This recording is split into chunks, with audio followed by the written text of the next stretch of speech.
खां रिपोर्ट कर रहे हैं अकबर दिलवानी। सिंध धरती अज़ल खां मोहब्बत अमन भाईचारे ऐं ख़ुशियूं वंडींदड़ धरती रही आहे।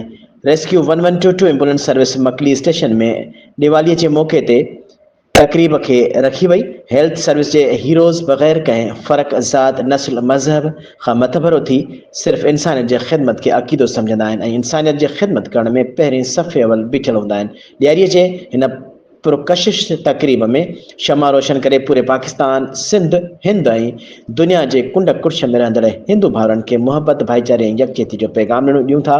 उन मौक़े ते रीजनल सीनियर ऑपरेशन मैनेजर वज़ीर अहमद सौर साहब चयो त Sindh emergency and health service rescue 1122 Sindh जे अवाम जे लाइ हिकु अनमोल तोहफ़ो आहे। असीं बग़ैर कंहिं फ़र्क़ जे अवामी ख़िदमत जे कारवां में रवां दवां आहियूं।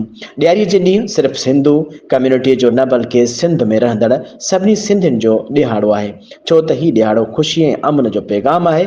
उन मौक़े ते ज़ोनल मैनेजर लाड ज़ोन सनील दत्त चयो त असीं हमेशह हिक ॿिए जे ख़ुशियुनि में हिक ॿिए सां गॾु बीठा आहियूं, जेको साराह जोॻो अमल आहे। ख़ुशियूं वंडींदड़ वारो अमल दुआ मिसल हूंदो आहे। धणी दर दुआ आहे त शाल असांजी सरज़मीन सिंध हमेशह ख़ुशियुनि जे दर थी रहे।